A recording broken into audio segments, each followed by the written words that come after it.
Today, having a modern medical practice means utilizing the latest technology. MedCharts is a doctor-designed EMR toolkit that offers a streamlined solution to an often overwhelming process. Our software features include organized patient charts, appointment scheduling, generating e-reports and patient scripts using templates, graphing vitals and labs, importing lab reports, intra-office and patient communication, and billing software for invoicing and credit card transactions. Our user-friendly patient portal allows your patients to have access to their own charts. The best part? MedCharts is free. Let us take care of your practice so you could take care of your patients. Learn more and download our free demo today at medcharts.com.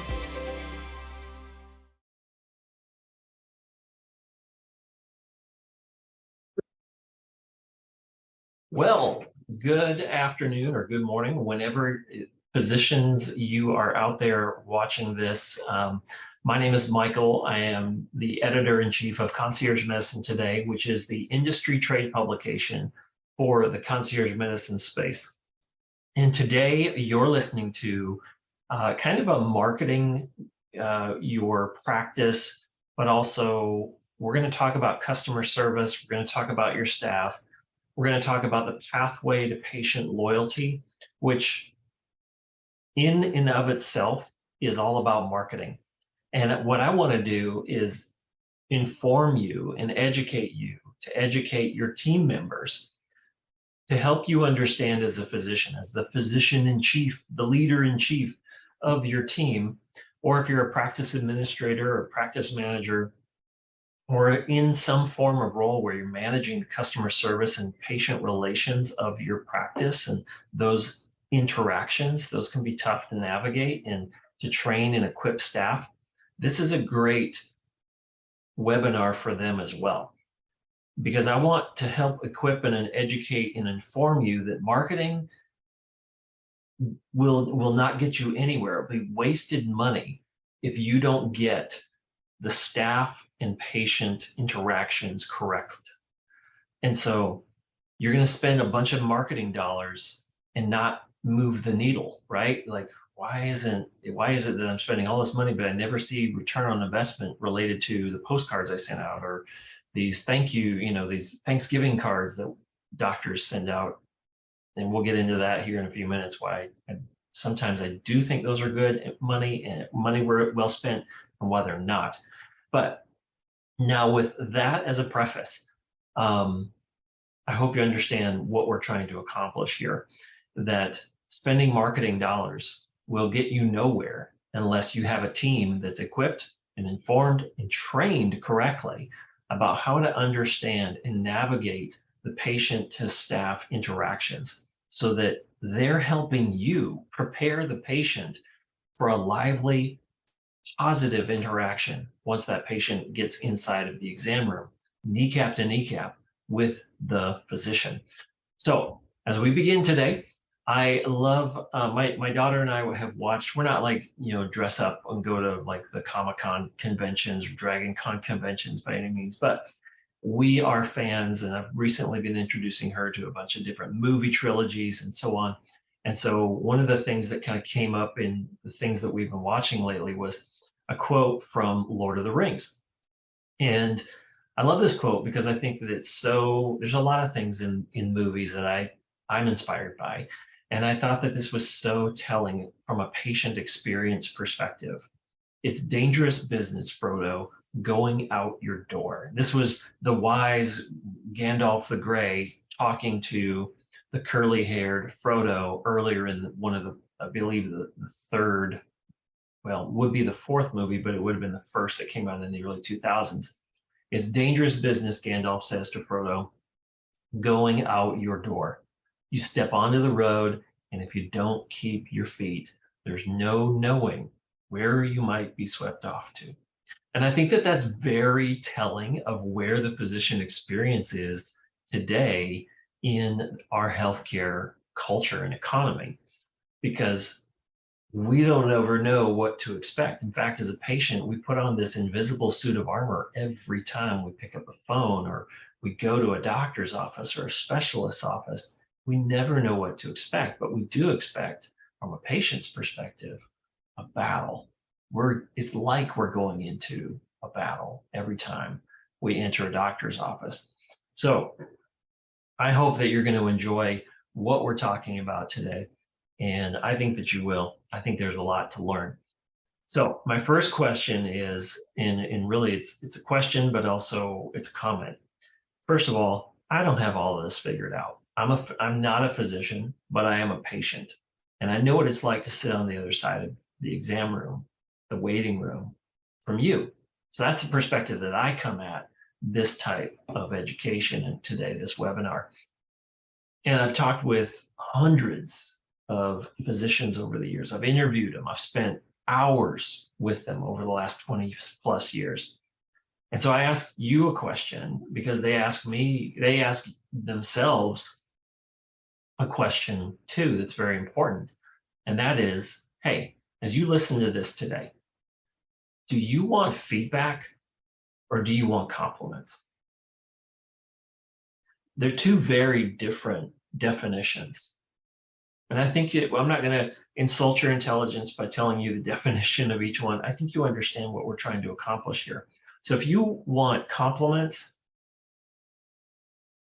I'm not going to refund you, but I think that there are more and more physicians that are entertaining feedback versus compliments. And if you're watching this, you're the type of physician that probably does need feedback and wants and craves feedback versus compliments.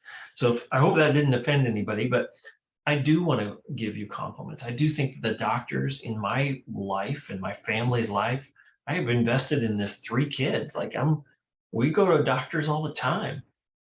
And I find that we do suit up like it's an invisible suit of armor. We go into battle as patients, as advocates for our family members, right? In medical offices, we fight with staff, we argue. It's like they've got this insideritis, and we'll talk a little bit about that as well today. But I'm glad that you're here, and I'm glad that you are craving and wanting feedback over compliments. So another thing is, I don't want you to confuse my enthusiasm for this topic today for truth in thinking that I have it all figured out, or that concierge medicine has it all figured out, or for if you've heard that direct primary care or these other business subscription healthcare delivery models or retail healthcare has it all figured out, because we don't. Marketing, I was just telling a doctor yesterday, there's no silver bullet in marketing. Like, you're going to find that this works here and this works here and this works here, but there's going to be some things that work better than others. And we want to help shortcut that educational curve for you, but we don't have it all figured out. And the full recording, you can go back and watch this. If there's something that you missed and you're like, you said something that I just can't remember. Yeah, go back and watch it. You're welcome to. But I want to give us a jumping off point. And then I think that most folks are going to fall into one of two categories when they're watching this and they're learning from here. Old school marketing tells us that a brand, a logo, a brand, a company, a doctor's office, yes, you are a brand, is what you tell consumers that it is. Right? That's old school thinking. Like that's advertising. That's from the 50s, 60s, 70s, 80s. Then we've had the advent of the internet in the 90s and early 2000s. And we're being inundated with advertisements. Buy me, register here, listen now, all these types of things. And we have these brands shouting at us, telling us what they want us to think, right? What they want consumers to think. But I think we have to, in this new day and age, I mean, gosh, goodness gracious, we're approaching 2030, folks. Like, we're in 2023 and it's already halfway over. We're moving into the later half of this, in the middle half of this century, very, very soon. So I may have got my math wrong on that. So I apologize. My wife is so embarrassed by my inadequate math skills, but that's why I'm not in math. I'm in marketing, right? So new school marketing is something that I think we should all pay attention to. And new school marketing tells us that a brand is what consumers or customers of that brand tell each other what you are, what you're about, what the brand is. That's a lot to soak in. So let that wash over all of us right now, because I think that there's a lot to that. So true or false? The doctor is the hero of every patient's journey, of every patient's story.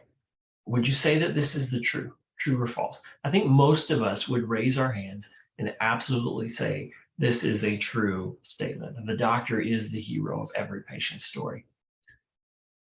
But we've all been taught, what if I told you that we've all been taught to shine the spotlight on the organization, the brand, which is in and of itself the physician, you, the doctor, and not the customer of that brand or that organization or the patient of that doctor.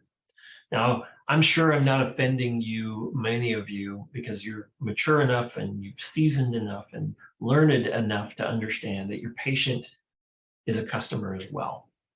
And we've seen retail healthcare come in with the advent of, that, and patients are choosy. I mean, I have high expectations of my doctor. Even Dr. Robert Pearl in his new book, in the chapter, well, it's not super new anymore, but in the chapter 5 of his book, Uncaring, highlights the topic of the importance of customer services and hospitality in healthcare, where he writes in chapter 5, doctors are taught how to cure people, but they don't always know how to care for them. And then it's a whole chapter 5 of this book, Uncaring by Dr. Robert Pearl, an amazing chapter. It's worth the read, price of admission, etc. So I highly encourage you to pick up a copy. I'm not promoting it by any means, but it's a good book. If a business was a person, many businesses would be considered narcissists. This is a book called Know What You're For by an author, one of my favorite authors and pastor, actually, former pastor, Jeff Henderson. He's now a public speaker and an author of many different types of books. And I think that this is so helpful because it really spots and shines the light on how we're doing marketing backwards. Like we're so taking the things of the 60s and the 70s and, saying, yeah, marketing is what I tell it, what the company, what the brand tells my customers what it is. We're not thinking about social media. We're not thinking about TikToks. We're not thinking about patient referrals. What is the story that a patient who leaves your practice is sharing with family members, friends, etc.? So I think that we have to understand and have a pretty clear understanding of okay, that's constructive feedback. That's not a compliment, but it's constructive feedback. So in order to quick exercise that Jeff leads his audiences through, I think that this is a really helpful exercise as well. I want you to visit to see if this last statement was true. Visit the Instagram or Facebook page of your practice. And I want you to count how many times in the last 10 posts about the practice and how many were about the community or the people or the places that you live and work in your community outside of the four walls of your practice.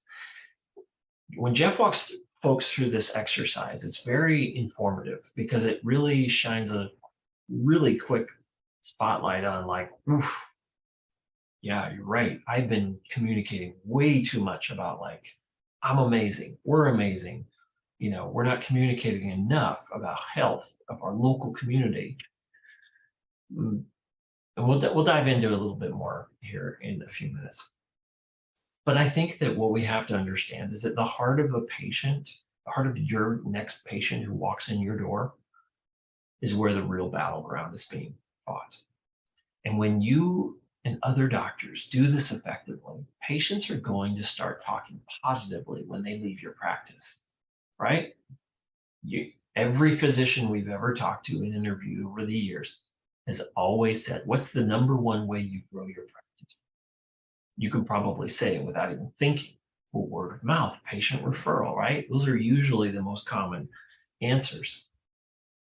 But most patients are not leaving a medical practice or medical office or facility today in our culture, in our economy, outside the four walls of your practice or your home right now, thinking that was an amazing experience. I can't wait to go back. They're not thinking that. And that's why I'm a student of concierge medicine for so long is I see what healthcare could be and should be. And I think that there's so many golden nuggets coming out of this industry that I'm already starting to see hospitals, emergency rooms, executive healthcare programs, individual physician practices really dive into this type of hospitality and focused on customer service and helping you train your staff towards that end. Now, I love playing this game with physicians at our annual industry conference, shameless plug, the Concierge Medicine Forum, which happens every October here in Atlanta. You can go to conciergemedicineforum.com. Well, I ask this exercise and I lead physicians through this. Would you rather, my kids play this would you rather game all the time. Would you rather go through TSA screening, go to the DMV, or visit a doctor's office? It's comical and it makes you smile, but the responses are sobering. Almost 62% of physicians responded, I would rather go, I'm sorry, of patients responded, I would rather go through TSA screening. I would rather go to the DMV. No one's ever says like, I'm so excited to go to the DMV. No one ever says I'm excited to go through TSA. Like it just doesn't happen. Nor do they ever clearly say, I'm excited to go to a doctor's office. It's not even because something's wrong, but we don't have enough doctors to brag about. Meaningful Brand Study by the Havas Group. Every year they do the top 30 most meaningful brands in people's lives. And the Meaningful Brand Study by the Havas Group is a far-reaching global study created by the Havas Group. And it looks at 1,800 brands in 31 countries with 350,000 respondents and links brand performance to our quality of life and overall well-being. And one of the key data points that came out of that study is that people wouldn't care if 77% of the brands disappeared that they currently use. Constructive feedback, not compliments. I hope this is sobering for some of you. And I hope that you are starting to see maybe some things that you could do differently as you move forward, as we track together here. So we thought this was a great question. We thought, well, you know what, let's take it to the audience out there. Let's take it to the prospective people who are searching for a new concierge, a new doctor, period, because they're leaving their current doctor. And they're searching because they found concierge medicine is like, yeah, that subscription healthcare delivery thing, that thing could work. Well, we asked these patients, hey, you're actively looking for a doctor. If your doctor went out of business, how much or how little would you actually care? So we're looking at healthcare, asking the same question, but in healthcare. These are sobering as well. Only 23% of patients, only 23. That means about 77% of patients out there wouldn't care if you disappeared. If their doctor closed tomorrow, it would be inconvenient, but I didn't have a relationship or care either way with the physician. 58%. No, not at all. In fact, I'm glad they're gone. I wanted a new doctor anyway. 19%. Only 23% said, call the mayor, save this business. They would absolutely be missed. Please don't let this doctor's office close. We have to save it. My vision, my goal is to leave healthcare better than the way it found me. I'm hoping that that's your goal as well as a physician, and in addition to following the Hippocratic Oath. But add on top of that, the golden rule.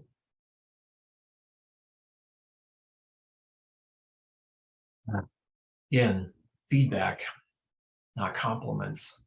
Patient expectations. This was from PricewaterhouseCoopers Customer Experience Radar. The data, again, helps prove that this stuff that we're talking about is sobering and it's true. Staff attitude was cited as one of the main contributors to positive experiences by 70% of consumers in the provider sector, compared to 38% of retail and 33% of bank, hospital, and airline customers. Here's an important aspect as well.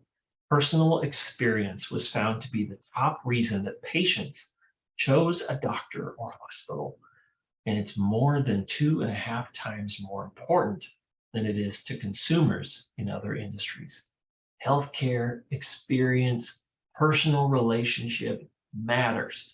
That's what this sentence is trying to communicate. Price was the top driver of purchasing decisions for consumers in every industry except healthcare providers' decisions. Everybody in healthcare that you probably talk to, your colleagues included, will rant and rave about burnout and physician shortages and say healthcare costs too much. And it absolutely does. It is insane how much we spend in healthcare and how often those healthcare EOBs and are wrong, are absolutely incorrect. In fact, I wouldn't say it's a trend, but it's an alarming individual practice trend that we're starting to see become more commonplace in a lot of independent medical offices. And that is, if after 60 days this claim or this bill hasn't been paid, give us your credit card number and we're going to bill you. And you're giving us your permission by giving your credit card number for us to be able to bill you. What? Are you kidding me? That says to me as a patient, from you as the doctor's office, all you care about is getting paid. And I believe that you should get paid, and you should get paid highly and reasonably for your services to me. However, build a relationship with me too. Price was the top driver of purchasing decisions for consumers in every industry but healthcare. So what if I told you that according to another poll by Patient Survey, that when selecting a new physician, what are the most important factors to a patient when selecting a new physician? Are you going to think it's cost? Well, absolutely. It's probably number one.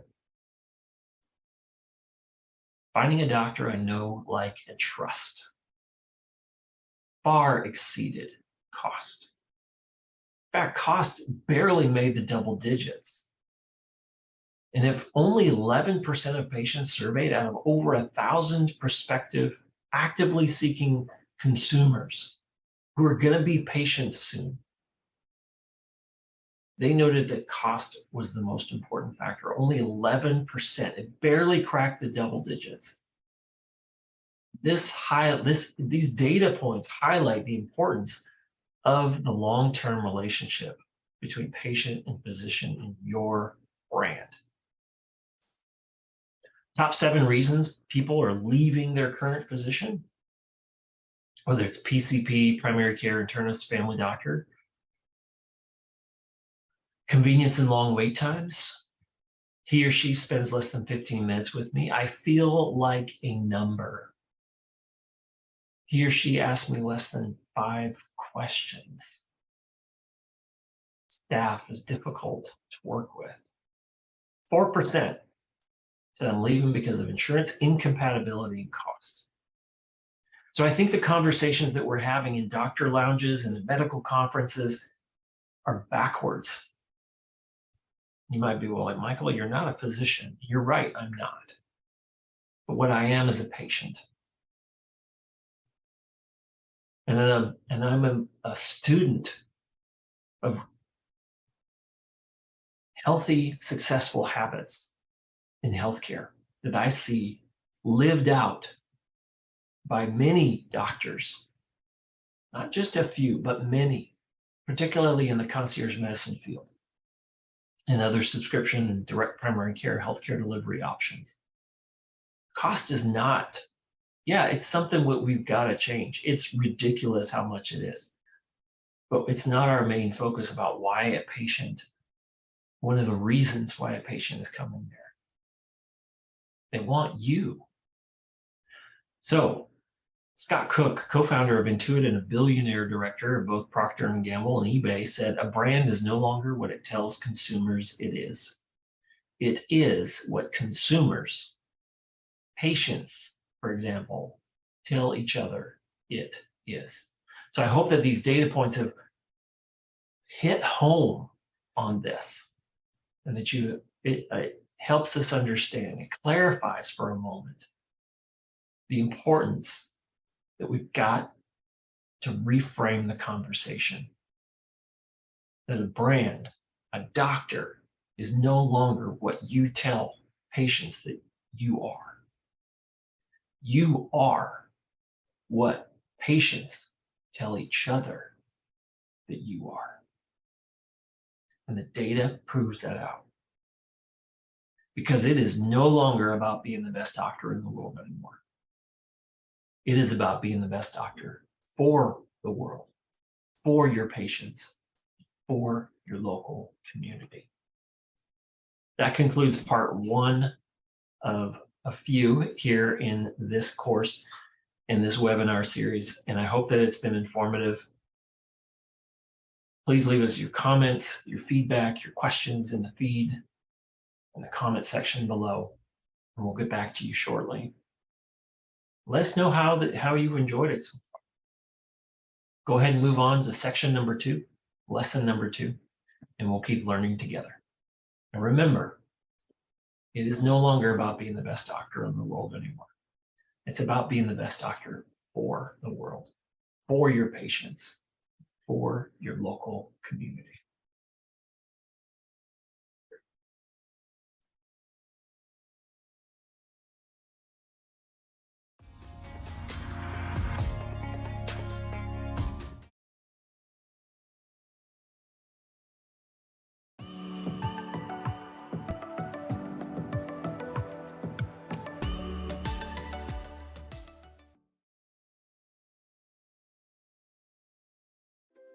Today, having a modern medical practice means utilizing the latest technology. MedCharts is a doctor-designed EMR toolkit that offers a streamlined solution to an often overwhelming process.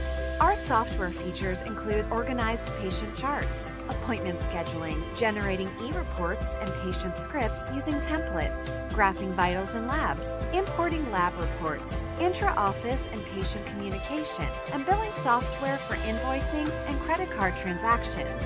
Our user-friendly patient portal allows your patients to have access to their own charts. The best part? MedCharts is free. Let us take care of your practice so you could take care of your patients. Learn more and download our free demo today at medcharts.com.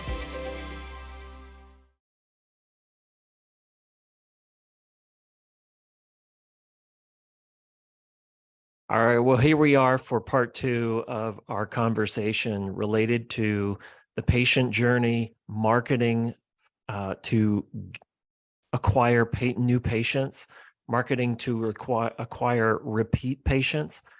And in the first session, we talked a lot about the justification for the idea that a brand is no longer what it tells its customers that it is. We have moved into a new era of marketing and advertising and soliciting and brand loyalty, that a brand, a company, a doctor, a reputation of a doctor, the reputation of your practice, the hospital, whatever it might be, that is only as good. And you know this to be true, right? Because you live, breathe, and die, like most doctors' offices do, on the word of mouth new patient referral, right? So a brand is exactly what its customers, your patients tell each other that you are.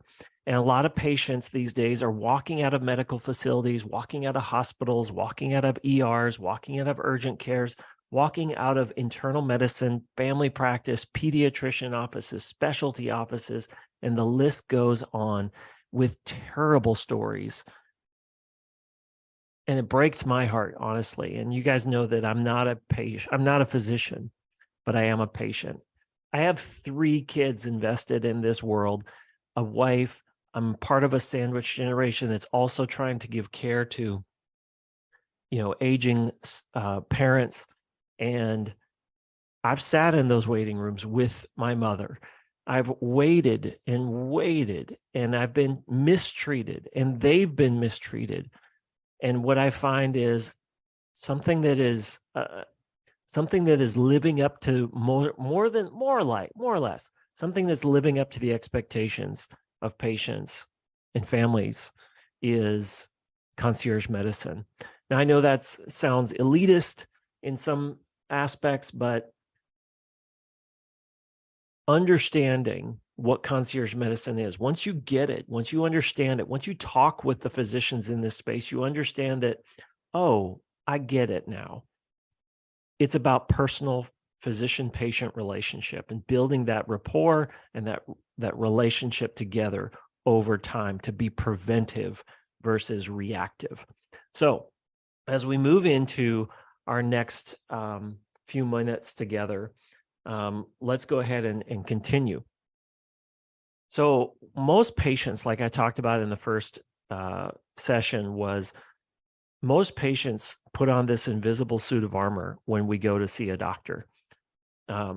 We expect an argument, we expect a battle, we expect to fight for our rights, we expect to be mistreated, we expect to wait.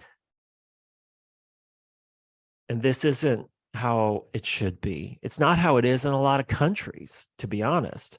I'm probably the last Canadian on the planet to think that concierge medicine, for example, is living up to a lot of expectations that, quite frankly, a lot of us should have for our doctors, should have for our healthcare facilities.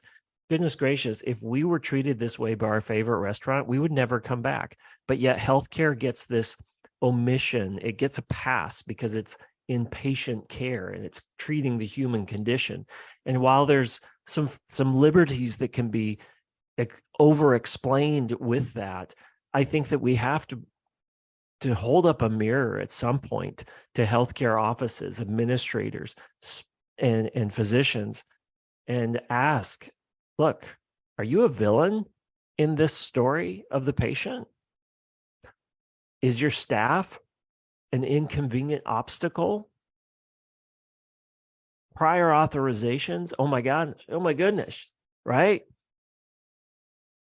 Or are you an ally in their story? I love this. I talked about a little bit earlier. I think that attending your practice, attending any medical practice out there, not any, but I would say the majority, is much akin to an adventure story like we have all usually seen in Lord of the Rings. And if you haven't seen the movies, you might want to. It's a good story. But I think it helps explain things a little bit more clearly because it's a jungle out there. It is, we don't know what we're going to get. We don't know what we're going to come across. There's going to be dangers out there. We're going to have to fight for our rights. So there's 3 types of characters that I think we're all finding inside of every medical office. And I want to break these into scenes here in just a few minutes.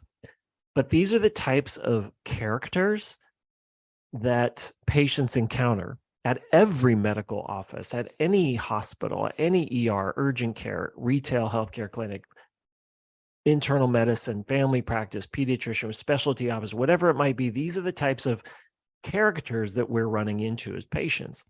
I'm oversimplifying this, so I don't want you to be offended by my oversimplification. I'm not trying to insult your intelligence.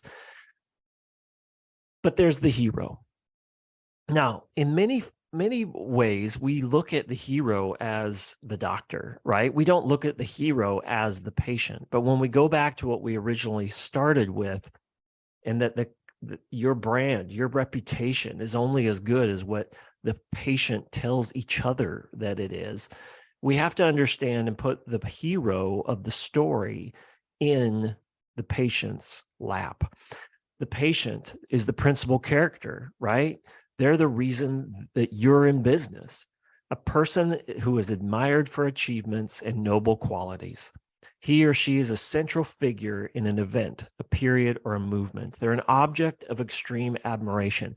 Now, this could be very easily defined as the physician, right? You went to all of these medical school trainings, you go to CMEs on a regular basis, you put in the effort, you put in the sweat equity, you took the hit financially, you put in years of your life and dedicated years of your life to become the hero of a patient's story. And in many ways, that is absolutely true. And I'm not taking away from that. But in the world of marketing, in the world of new patient acquisition, in the world of word of mouth and patient referrals, this is not counterintuitive. This is counterintuitive to understand and put the patient in the place of the hero, which in most stories is somebody that we, you, and I can relate to. So, for example, in Lord of the Rings, it's Frodo, right? Now, let's talk about the orcs. I mean, it makes me smile just thinking about it, right? They're a character, if you define what a villain is, a character in a story or play who opposes the hero, one who is blamed for a particular evil or difficulty, a deliberate scoundrel. Oh, that's a good one, right? Now, here's the thing. You might not think of your staff that way, or maybe you do. And if you do, there's probably some changes in HR that you need to be considering soon. But I think that from a patient's story perspective, we encounter villains all the time. And usually those villains are very rarely. Sometimes it's the referring physician. Sometimes it's the office manager. Sometimes it's the nurse. Sometimes it's the PA. But usually it has to do with staff.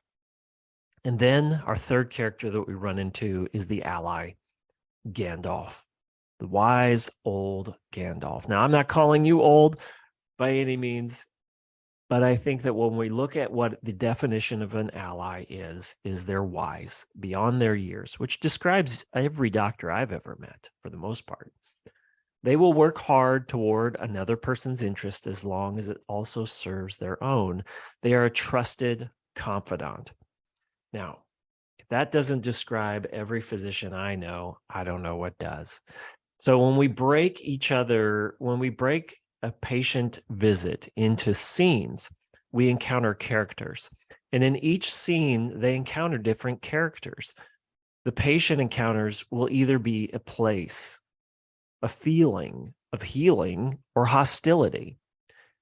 The unfortunate part is, I would bet that when we look at the data, when we tease that out in part one, when we look at the data here, it teases out that we're finding more places and feelings of hostility in our medical healthcare culture when we're trying to get care as a patient than we are of healing. I hope that washes over you. Maybe you'll go back and listen to this or show it to your team or your staff, because this is a perspective shift. And we have to understand that when a patient is on a journey to come to see your office, whether it's just a routine visit for blood work or whatever, we've got to understand that customer service and patient hospitality are at the forefront. You and your staff and your practice, your physical facility is on display, and it's all got to be working correctly. I'm not saying you'll get it right 100% of the time, but we've got to strive to get it better so that 8 out of every 10 people outside the 4 walls of your practice right now would care that you would close tomorrow. Because remember, only 2 out of every 10 people out there would actually care if you close tomorrow. That's what the data is telling us over and over. Now, medical offices like to think in terms of functions, and I get it. That's just how we all roll as businesses. You want to know the roles, and you have teams that have these to-do tasks. So for example, it's going to be like, who's going to intake patients today? Who's going to escort the patients? Who's going to open the office and turn on the lights?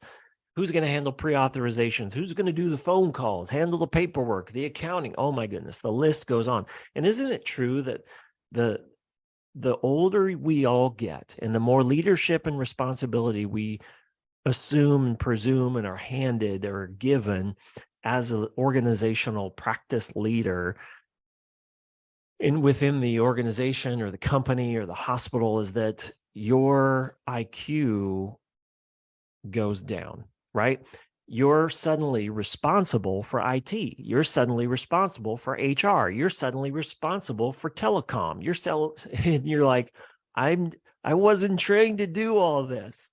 In fact, I was talking with one concierge doctor. She said, I have some challenging patients, but the toughest part of my job is managing my staff. Then, in the middle of all of this, you assign your team the task of welcoming patients and making them feel comfortable. It's kind of like an afterthought for most leaders. Like, by the way, I need you to do all that stuff that you get paid for. That's the reason you're here. But I also need you to be super nice and welcoming and inviting and make every patient feel like they're the best person in the world. It's such an afterthought for most medical offices. You know what the sad part is that we're 10, 15, 20 minutes away from a negative experience in healthcare right now. Think about that. Think about how patients are coming in and what they're getting. Are they putting on this invisible suit of armor when they come to see your practice? There's 3 classifications of every employee. There's an entrepreneur, a manager, and more of a technician. I love what Horst Schulze said in his books, Excellence Wins. He said, I hire people to join me in my dream, not to fulfill a function. That's powerful. So again, in this perspective shift, the patient doesn't think like this. They're on a different path. The patient doesn't know what functions your nurse is going to perform today. They don't care about how hard it is for you to get paid for the exams today and how much paperwork you have to fill out. A patient thinks in terms of scenes. And the process, the scene by scene encounter, goes something like this. Before scene 1, I call your office. Like, I already know, like, okay, I'm going to get voicemail Hades, right? Like, oh my goodness, how many of us can raise our hands that we've had some doozies of voicemail phone trees out there to listen to and navigate? Those aren't fun. That's part of the encounter. It's part of the scene by scene patient journey. It starts there. I drive to the practice. I visit your website, maybe. I drive to the practice. I find a parking spot. How difficult is it? I'd say that the visit to your practice starts way before the parking lot, but the parking lot plays a role. And you're like, I don't have any control over this. Well, maybe it's time to move, quite honestly. Talk to many a doctor who have moved for specific reasons, like the patient experience it was becoming so arduous. It was becoming so difficult to navigate getting to your practice. And you were hearing it over and over, and you ignored it for years, and you finally did something about it. Then you have to navigate the lobby, walk in the front doors, go up some stairs, find the right elevator, and then you look at that little directory and you're in, you find the 10-point font, name of your practice and your suite. And you're like, nothing's really all that clearly labeled. You use the time wisely while waiting. You have a conversation with staff and you intake tasks while being escorted to the exam room. Finally, you enter the exam room and you're seated and prepared to visit with the doctor. Then you wait some more. And then you finally, in scene 8, you have questions and answers with the doctor. Every doctor I've ever met understands that this is the bread and butter, right? Like, this is where the magic happens. But this is where I'm, as a patient, sitting on the other side of you of the exam room, I'm already distracted by the negative encounters 3 scenes ago. I'm thinking about, I've been here for like an hour now. Like, are they going to make me do something embarrassing? Is it going to make me pee in a cup? Am I going to have to, put on that little gown, Then there's the handoff from doctor to staff, which usually it's done so quickly with so many acronyms, and we're just kind of left in this wake as patients of not being explained what's happening. Then there's billing and next steps. Oh my goodness, that's the worst part, right? Then there's scene 11. I walk to the parking lot and try to find my car again. Scene 12, I escape the parking lot and find the best ways to avoid sitting in traffic. Because bear in mind, most patients have to take a half a day, if not a whole day off of work just to come see you, right? They don't know how long it's going to take, even though you might say, or your team says, oh, yeah, we can probably get you out within the hour. You're lucky to be seen within the hour, right? In most places. I hope not yours. Maybe you pick up the prescription, or you got to pick up the kids, or the dry cleaning, or the groceries. Each scene in your office is a moment of potential conflict with that patient. And when we see the patient journey in this way, I think it helps clarify for all of us how important patient experience, the patient journey truly is. And when it comes to customer service and improving your employee culture, there's always sacrifice the one for the many, not the many for the one. We said it this way a few years ago in our annual event, the Concierge Medicine Forum for the industry of concierge medicine. We host the industry conference called the Concierge Medicine Forum. You can learn more about it at conciergemedicinetoday.org. But we said, do for one what you wish you could do for everyone. And I believe that came from author Andy Stanley, one of maybe his business leadership podcast years ago. Do for one what you wish you could do for everyone. Do for one what you wish you could do for everyone. What if you married the Hippocratic Oath with the golden rule? What if, right? There's always going to be inconveniences and stress points. You're never going to manage in the tensions and solve enough problems to get it perfect every single time. But in each scene of your office is a moment of potential conflict. Is this the correct entrance? Is there heavy traffic? Is the doctor or nurse going to make me do something I'm not equipped for today? Because I drank coffee this morning, I need to have blood work done, right? Oh no, I ate this morning. Are people going to look at me weird? And along the path, there will either be allies, these characters in these scenes, that will be allies, obstacles, inconvenient obstacles, or villains and enemies, much like we talked about earlier. So, will you be a villain? Will you be an inconvenient obstacle? Or will you be an ally? This is something I want you to think about. What are your characters in your medical practice today? Now, why do I bring all of this stuff up?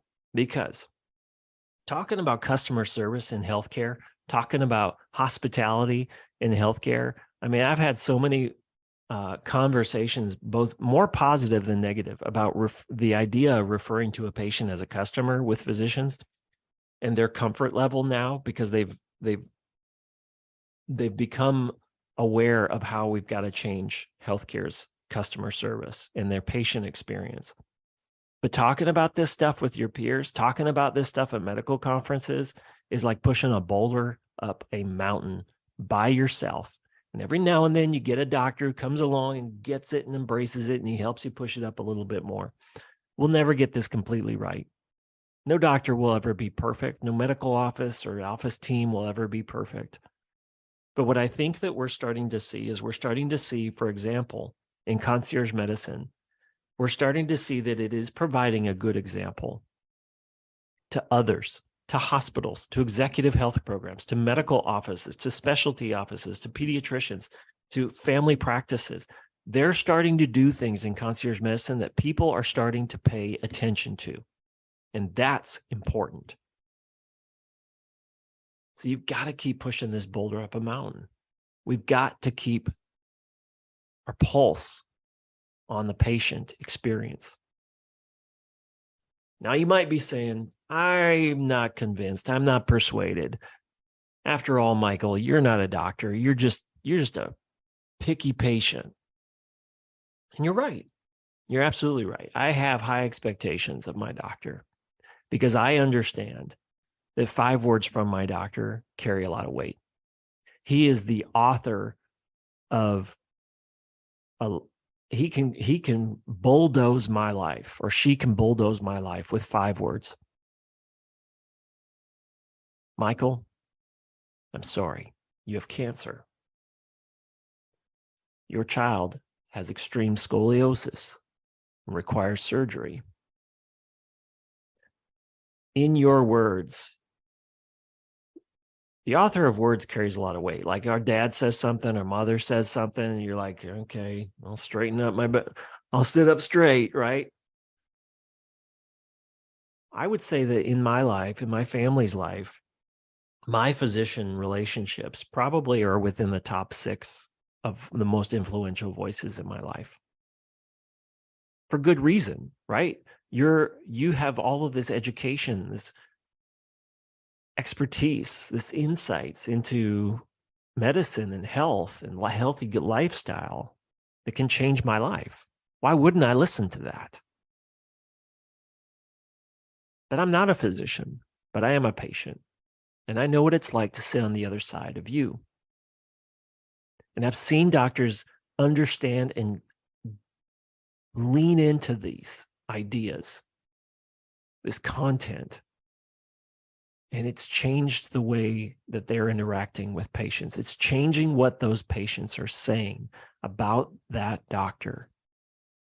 And that's the magic, right? You need more word of mouth. You need more patient referrals. That's how you make it happen, is you change the patient experience. You look at the characters and you look at the scene by scene encounters and how those characters interact in those scenes. And that's granular spaces where you can manage the tension and solve the problems in those individual scenes by talking to those characters to help prepare them to serve your customers, to serve your patients. So you're right. I'm not a clinician. I should not be telling you how to practice medicine, nor am I. And I'm not also trying to insult your intelligence. So I want to help you belong before you believe.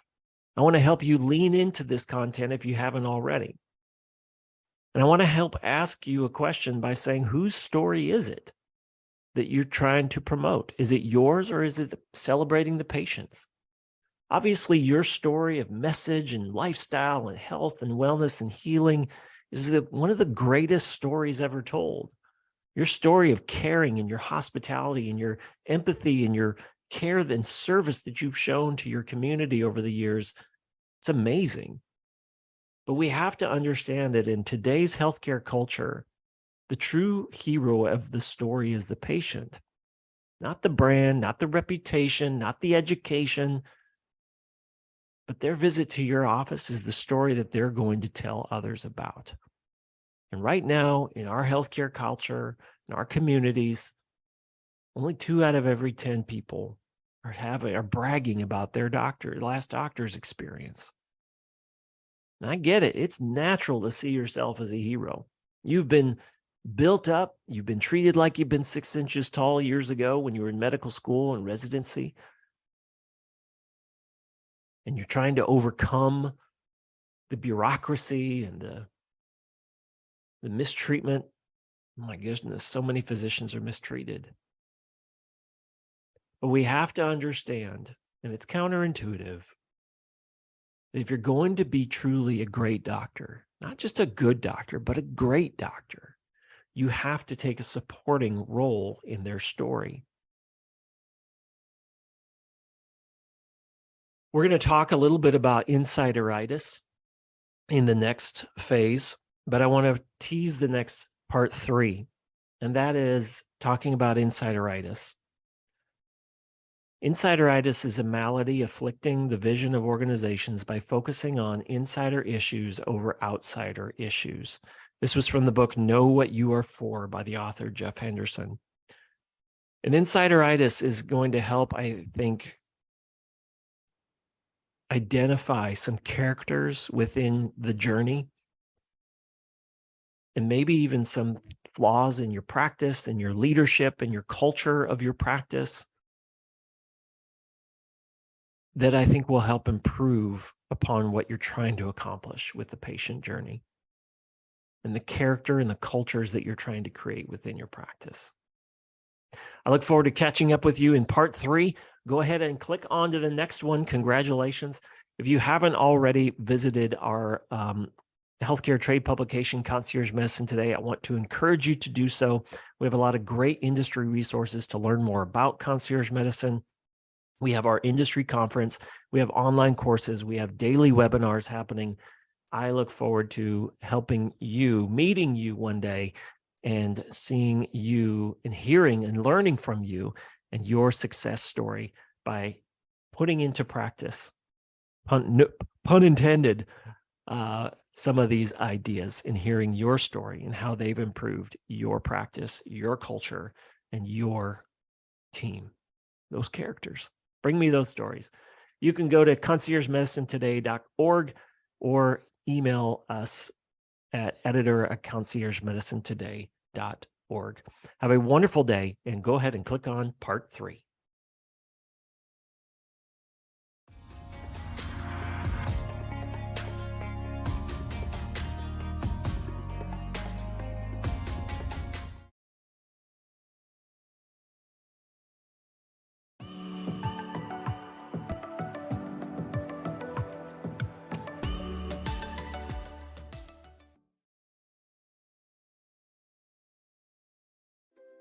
Today, having a modern medical practice means utilizing the latest technology. MedCharts is a doctor-designed EMR toolkit that offers a streamlined solution to an often overwhelming process. Our software features include organized patient charts, appointment scheduling, generating e-reports and patient scripts using templates, graphing vitals and labs, importing lab reports, intra-office and patient communication, and billing software for invoicing and credit card transactions. Our user-friendly patient portal allows your patients to have access to their own charts. The best part? MedCharts is free. Let us take care of your practice so you could take care of your patients. Learn more and download our free demo today at medcharts.com.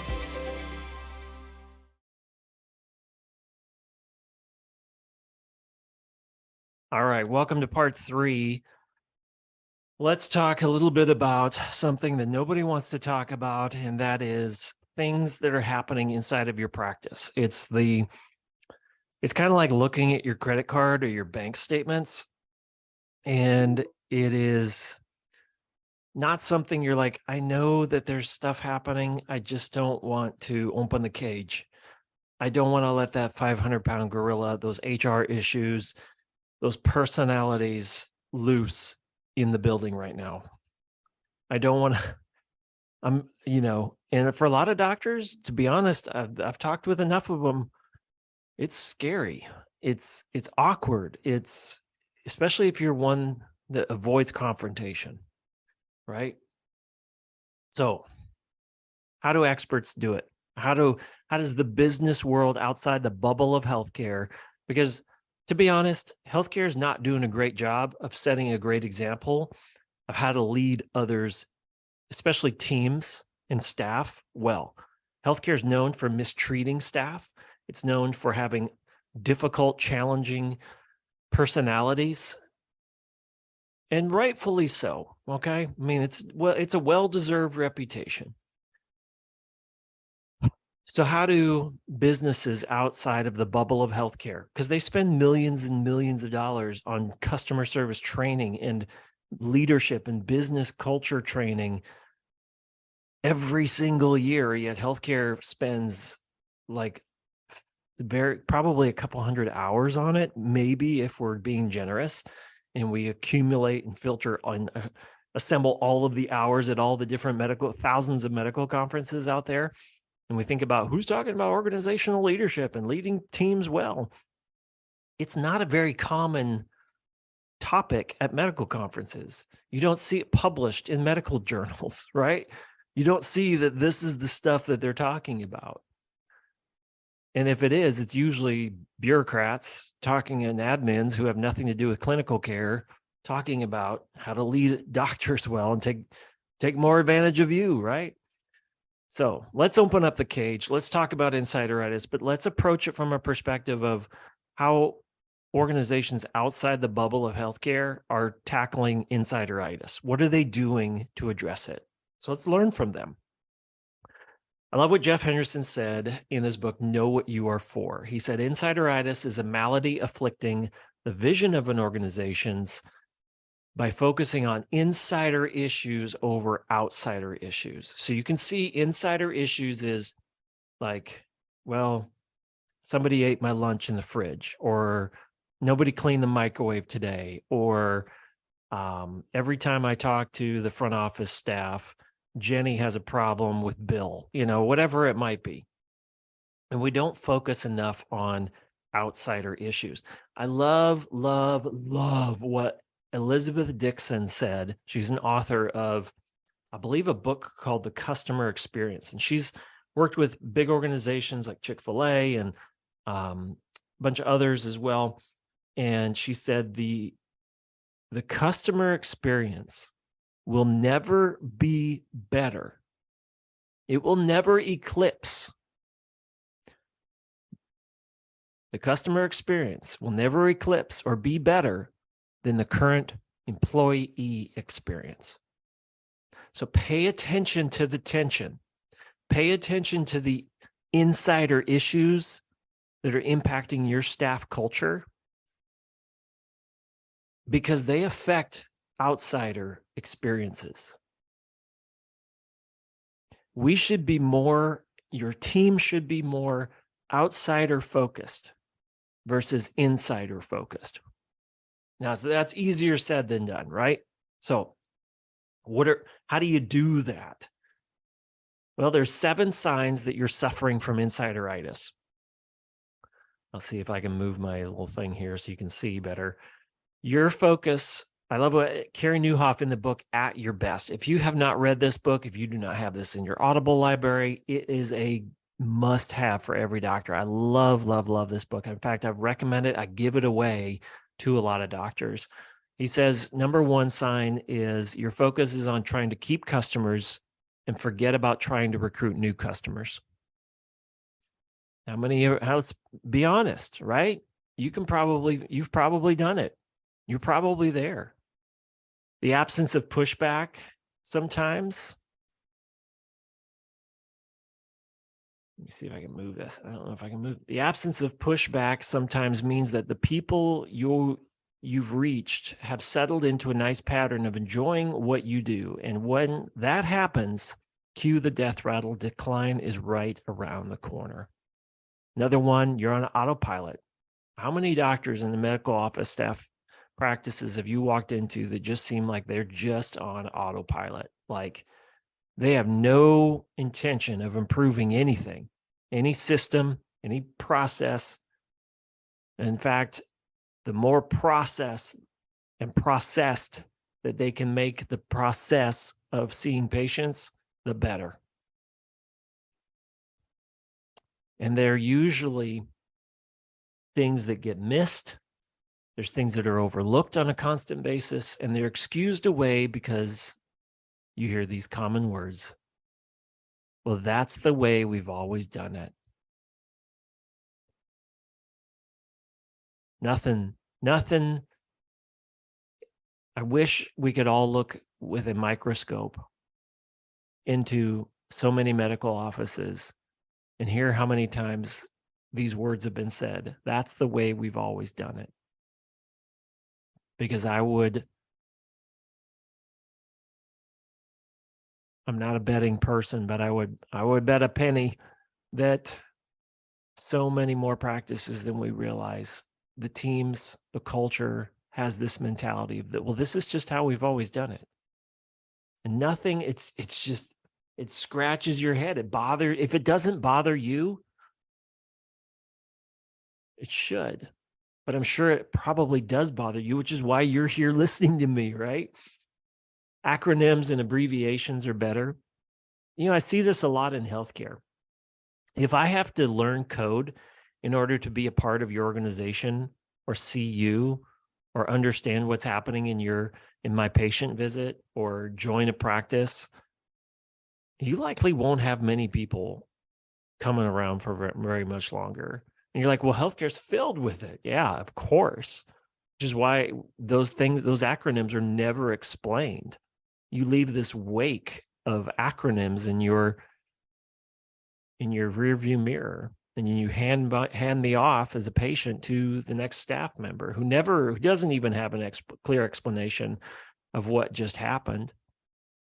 And if you're thinking, well, everyone knows what this means, well, you've played right into the central problem of insideritis. Perhaps the insiders do, but outsiders don't. Maybe you're making emotional decisions because you're tired, and it's just easy to make bad decisions when you're tired. We've all done it. You don't have the energy to confront low-performing team member, so you just decide to ignore it. And you don't really have the energy to cast a new vision or communicate what you really want and need from your team members or your higher ups for a new year, ask for that raise. So you cruise through on fumes and you retreat and you repeat the old ideas. Maybe you're ignoring or manipulating the numbers. This is what a lot of practices I'm seeing doing. Maybe innovation is just dead or it's on life support. New ideas get shot down constantly. You don't have control over it. And I'm sure I'm talking to the choir here. I'm sure that this is stuff that you already know and you've done something about it to change it. But I need you, if you're listening to this and you're thinking, if a few faces, a few names, a few peers, colleagues, businesses, that you can think of or coming to mind, like you're like, they do that a lot. Maybe talk to them about this, invite them out for coffee, take them out to lunch and say, hey, let me talk to you for a minute about this thing I was listening to. And let me buy you lunch and buy you a book. Maybe they need to hear some of this stuff. And you are a teacher, you are a trainer, you are a doctor, you are their peer. I can't push through that wall. That's got to be on you. I need you to have these difficult conversations with your peers so that we can truly change the world of healthcare and make it better than the way it found you and it found me. That's how we change healthcare for the better. So maybe some of you are like, well, I need a little more specifics. How do I know if insideritis has affected my practice or my colleagues' practice? Well, insideritis presents itself in the practice, similar to presentation of symptoms, right? In between the scene transitions like this. Remember, we talked about the scenes and we talked about what happens in the scene transitions between step 3 and step 4, step 8 and step 9, right? Those are the scene transitions. That's where the tension is. It's not necessarily in the scene, it's in the scene transition. And in offices, it often presents itself like this. Do you have an appointment? What's the problem? And I'm communicating tone with this because this is the tone I've been given when I've experienced insideritis at the medical offices and places I've received healthcare, or my kids have, or my parents have over the years. Can I have a name? When was the last time you were here? Notice the insideritis, the tone here, the questioning, the line of questioning throws everything back onto the person. It's like it's your fault. It's your fault. Now, this may not be something that you're struggling with, but your peers, your colleagues struggle with this stuff all the time. And this is something I need you to help them with. Take some of this information that we're communicating today and communicate with them that, hey, you know what? Have you thought about how this thing called insideritis? And take them out for coffee. Have a conversation about it in the break room, right? In the doctor's lounge. Is it urgent? You're going to need to call this number. I don't see record of that here. Are you sure that you did? Did you? I'm sorry, he's not here or she's not here. You're going to have to. Notice that all the responsibility is shifted from, look, why are you even calling me? Like, these are your staff members, right? These are your team members that you're like, yeah, I know this is happening. I know that my peers, my colleagues are suffering from this type of stuff. But if we don't address it, if you don't call them to the carpet on this kind of garbage that's happening, that it's an inconvenient obstacle, the staff of a medical practice is treating patients like they are an inconvenience. Like, why are you even calling me? What? Don't you know I work at a medical office? I have a job. I'm just supposed to be here and get paid and do the to-do list in front of me. I'm not supposed to be happy about it. Everything that a lot of medical offices are doing in their practice administration and the way that they're caring for patients is not caring at all in the patient experience, in the patient journey. You're going to need to, you have to. We will call you. That's one of my favorites, right? Because you know that call's never coming, right? So I want to talk a little bit about patient burnout. And that's like, what? Patient burnout? Trust me, we talk about physician burnout all the time. In fact, I was reading a story the other day. It said, physicians are burned out on hearing about physician burnout. Well, as you know, I'm not a physician, but I am a patient. And so I know what it's like to sit on the other side of you. And if we look at the data that we looked at in part one, we can clearly see that there is a rising tide that is happening out there in our communities, outside the four walls of your practice right now, where patients are equipping themselves with this invisible suit of armor to go into battle. And eventually it's frustrating them. And as frustrated as you are about different things happening and not happening in healthcare, so are patients. I think that patient burnout is happening out there. So I put this quote together, and I put a lot of thought into it over the last few years. Patient burnout is the cancer growing in our healthcare culture that few have the courage or want to treat with hospitality and customer service that plagues our communities today. Instead, the healthcare marketplace of academics, demagogues, medical schools, healthcare bloggers, and journals would rather cancel the premise and dissect the complaint and bury the pronouncement of the cure. Cue patient burnout. So instead, so for example, when you confront your peers about this, they're going to be like, customer service? Are you kidding me? I'm offended that you're even calling a patient a customer. Well, then you've got an in. Then you've hit a nerve, right? I love what Horst Schulze says in his book. He said, unless you have 100% customer satisfaction, you must improve. It boggles my mind. This was a picture I took in the bottom right-hand corner. This is a picture I took of an empty waiting room where I waited for over 30 minutes, and there was not even one person there. But I got to hear all the staff complain about their coworkers, their printer, the boyfriend. And I'm not naive to the fact that there is a resistance to patient burnout and to customer care and patient experience and customer service in healthcare. And I know that my standards will continue to be high, maybe higher than most for doctors, but who else out there is doing it? Very, very few. And the reason this is important to me is because the author of those 5 words from my doctor, mean more than 50 words about my doctor.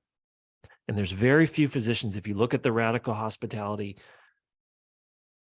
there's very few physicians, but they are out there. They are approaching their peers and having these difficult conversations like you should with your peers to say, gosh, dude, we got to have a conversation. Let me take you out to lunch. Let me take you out for dinner. I think we can improve your patient experience, your patient journey. Because they don't want to look at the medical office like a penalty box on Monday either. But they just settled into a routine. And I get it. Some people don't want to deal with a gauntlet of gatekeepers before they find the safety of an exam room. The structures you've created, the structures your peers have, colleagues have maybe created, they're the very thing that's adding difficulty to the story. This is my son, for example. This should not be the face when we enter or prepare to enter a doctor's office. Who's talking about patient burnout? Well, not a lot, but it is starting to be talked about. In August of 2018, a peer-reviewed clinical neurology journal for the practicing neurologist talked about this. It's being talked about. Well, we got to do more. We've got to do more. So what's your role in the story going to be? How are you going to help a colleague? Is their practice, is your practice a place of danger and stress for the patient? Or is it a place of healing? Now, danger might be a strong word, but we're intimidated as patients going to the ER. We're intimidated by going to the practice because we know that we're going to have to suit up. It's not a place of healing. It's a place of anxiety and stress, arguments, confrontation. That's how healthcare is being viewed right now. But I think that hospitality is the cure, and customer service is the cure. It's the vaccine for patient burnout. And one recommended treatment, I would say, is to surprise and delight a patient every day or every week. How do you do that?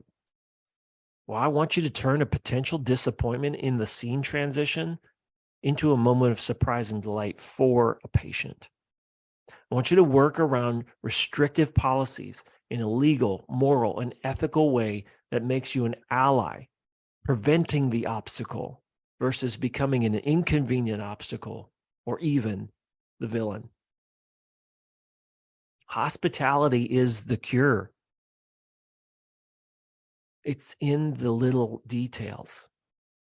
I talked with my daughter on a podcast, and she's even today still talking about, she's like, I was on a podcast telling her brother and sister, comparing notes of how famous they are in their little lives.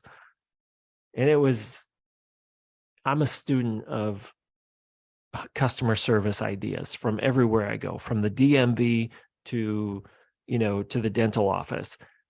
I think that there's things that we can learn and implement, and I've seen concierge doctors do it, and I've seen the stories, I've heard their stories about how well they are doing in these practices, and their ideas work. So I'm going to have you move on to the next scene in part 4 right now.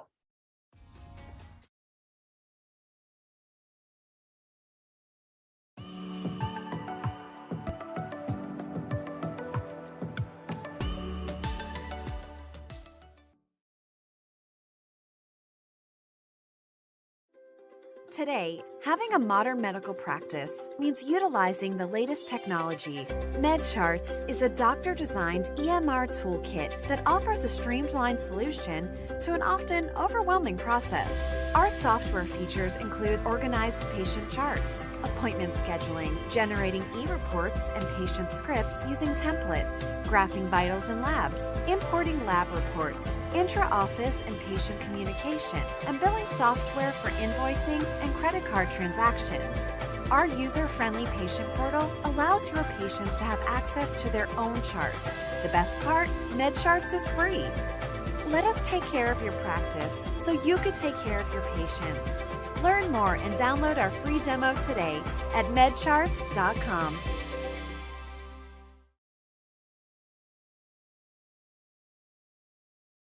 All right, well, welcome to part 4 of our marketing course and kind of exploring the patient care journey from the patient's perspective.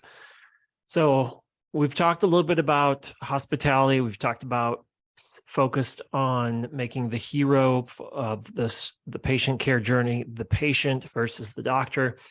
And then now we've kind of moved into a scene-by-scene analysis. We've talked about the tension points. We've talked about characters within the scene transitions and how important that their roles are. But now, how do you put all this together? How do we tie it all together? What does it look like tomorrow or this afternoon? So I liked the idea of surprise and delight principle. The surprise and delight principle is something that it's been around for a long time. It's actually kind of come out of the nonprofit world. And surprise and delight patient each week is the idea of patients like a predictable and safe environment when they come to your medical office. Nobody disagrees with that. They want predictable, they want safe. Just got off the phone with a doctor a moment ago in an interview, and he was saying, look, they want it pretty simple.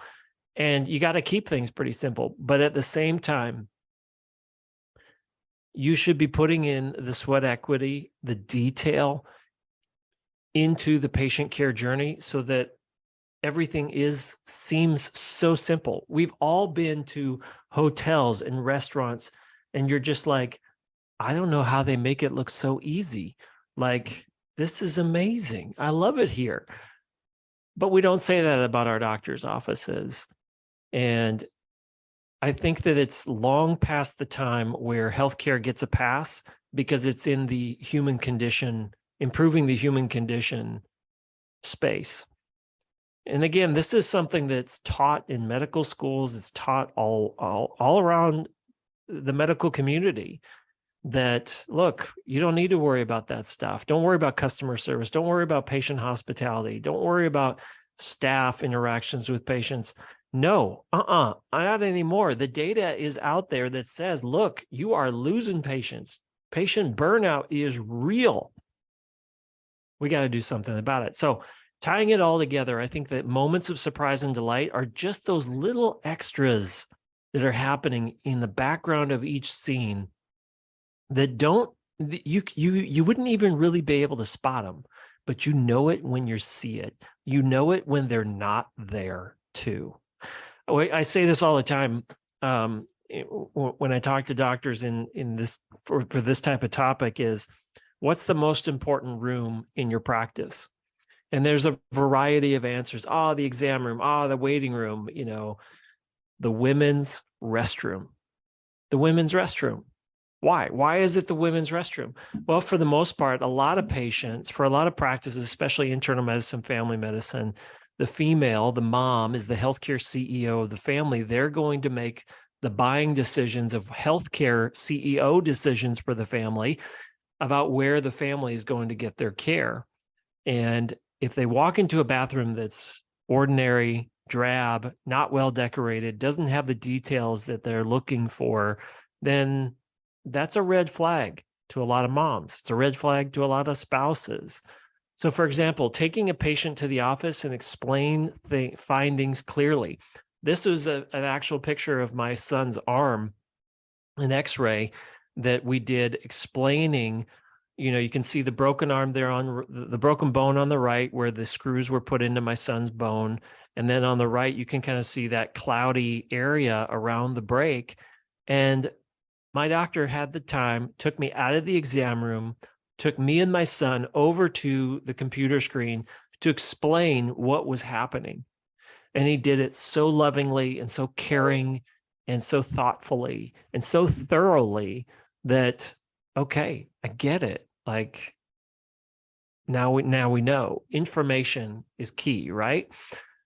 This was a surprise and delight moment. He didn't have to. He could have just said, yeah, it's still broken. We got to but it's on the mend. We're just going to keep on doing what we normally do, which is typical of what most offices and medical practices would do. They just put a cast on it and keep it casted, right?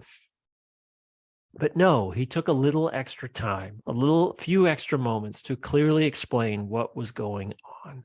And I so appreciated that. And look, here I am a couple of years later telling you about it, right? So when you turn a potential disappointment into a moment of surprise and delight for a patient, that's the idea of surprise and delight. When you turn a potential disappointment into a moment, that's important. A moment that they're going to remember. And when you can work around a restrictive policy, maybe that's memorable to a patient too. We're coming in for a landing here on our course. So I want to thank you for being here, but I know that this stuff is not going to make every patient happy. You can't possibly your staff can't possibly make you happy all the time. They can't make every patient that walks in the door happy. I love this. We put this at all of our a couple of our tables here at every conference.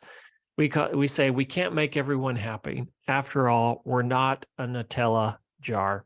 Who loves Nutella? But a scene by scene surprise and delight walked out is doing something patients didn't see coming. That's what surprise and delight means. I didn't see that coming. I didn't know there'd be a little mouthwash station in the bathroom. That's amazing because I was super bad breath because I just drank coffee this morning when I'm seeing my doctor in 2 minutes.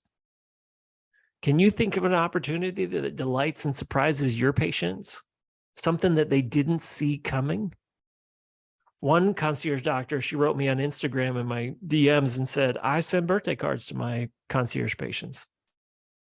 What a great idea. Not only that, but she signs them. She writes a little note. It's not just the first name of her name, right? I'm at the doctor's office and the office manager came out with a tray of bottled water and crackers apologizing that she would keep us updated. I love it. I mean, it's something that this patient didn't see coming. And here's 3 steps to evaluate and improve your environments each day or each week. Have you met one person new? Like, did your team go out of their way to meet one person that was new to them, to get to know them? They learned more about them. They learned about you, about your staff. Remember to avoid this trap of insideritis. If a business was a person, many businesses, many staff, many doctors' offices would be considered narcissists. And I think if we help keep some of these ideas in our minds, and you share these ideas with some of your colleagues, because you're probably already doing a lot of this stuff right. You just need a couple of tweaks to make everything click. One thing you see, and this is really observational awareness, and this is where you come in and should empower your staff. The examples might be, are there always drips on the counter when people wash their hands? Wipe them up, like, why is the trash can always full in the bathroom? Who is responsible for that? No one wants to assume the responsibility. I always say to our staff around here, look, taking out the trash is the best part of the week. I do. Because I'm trying to emphasize to them, like, look, yeah, I'm a leader within our organization, but I'm not important, and I'm not so important that I can't take out the trash. Are there mints in the restrooms? After analyzing hundreds of thousands of comment cards over the years, with the help of the esteemed J.D. Power research firm, Horst Schulze learned with Ritz-Carlton, I learned that if a customer's first 4 contacts with our hotel go well, for example, the phone reservation clerk, the doorman, the bellman, the front desk, you can kind of see your office and your practice here too, right? There will be virtually no complaints thereafter. But if someone goes amiss in the beginning, the complaints will sprout quickly. This is from his book, Excellence Wins, a no-nonsense guide to becoming the best in the world of compromise.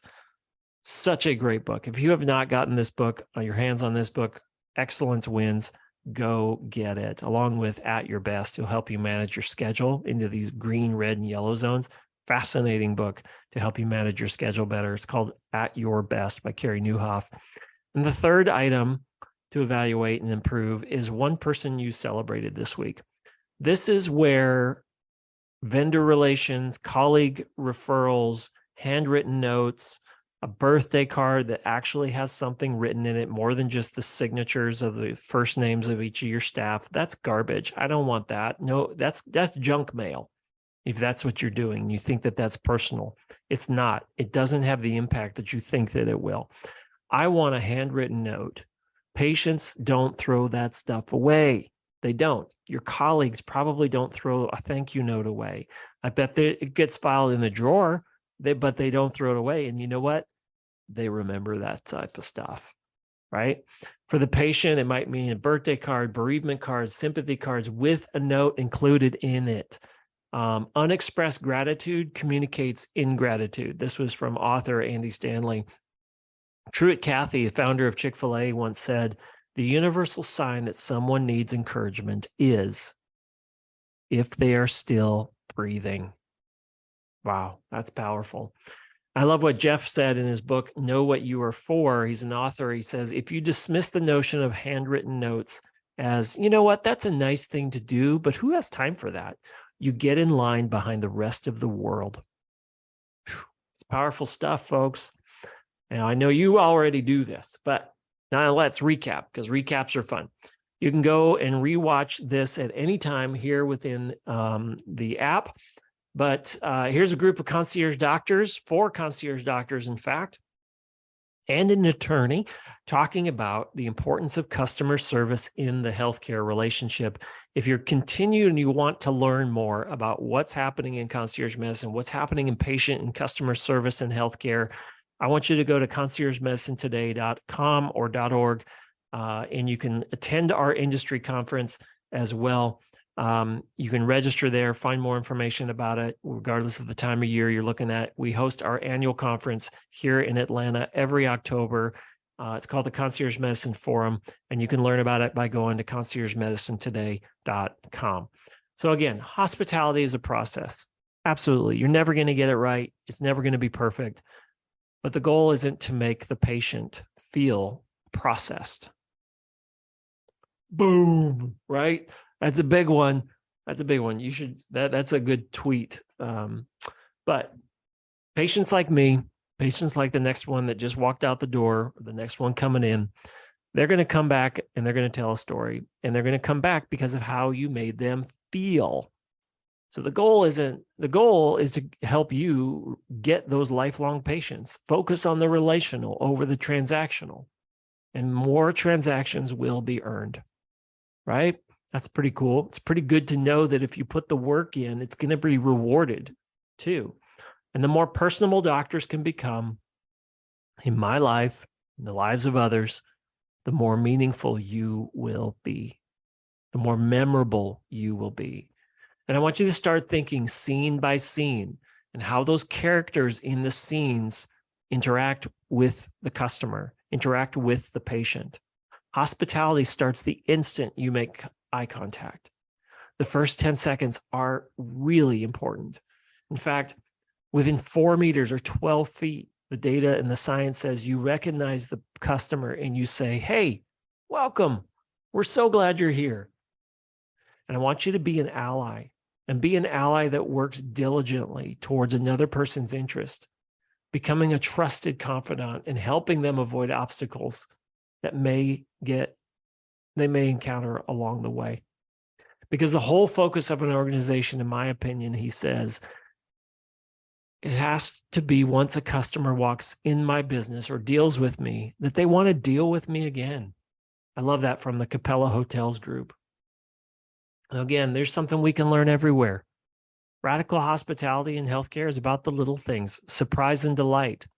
And if the DMV, remember we did that, we asked the question earlier, would you rather go to the DMV, the TSA, or a doctor's office? If the DMV can get this right, then you're smart enough and you're good enough and you're practiced enough that you can get this right inside of your practice too. A doctor's message to his community today and tomorrow should communicate, we've been waiting for you. We're so glad you're here and we're ready to serve you. And if this was your contribution to our communities, man, think about the influence, think about the impact that you would have, that your practice would have on more patients towards better health. So again, here's a couple of books on our Mount Rushmore: Excellence Wins, The Doctor's Guide to Concierge Medicine, The Comeback Effect by Jason Young, Know What You Are For by Jeff Henderson, and At Your Best by Carey Nieuwhof. You can learn more about these and connect with them on our right here. Take a screenshot, take a picture of this. I'll put it up, leave it up for the next few seconds. You can come back to it. But these are great books that I recommend and give away most to doctors. Again, the full recording, you can keep coming back here and watching this as much as you want. But I want to thank you for taking this course. I want to thank you for taking the time to listen, to lean in, and hopefully something in here has helped inform, equip, and inspire you to serve patients better on their patient journey so that they will be so lifelongly loyal to you that they're stuck to you like glue. All right. Thank you so much. And remember, it's no longer about being the best doctor in the world anymore. It's about being the best doctor for the world, for your patients, and for your local community. Thank you for being with us.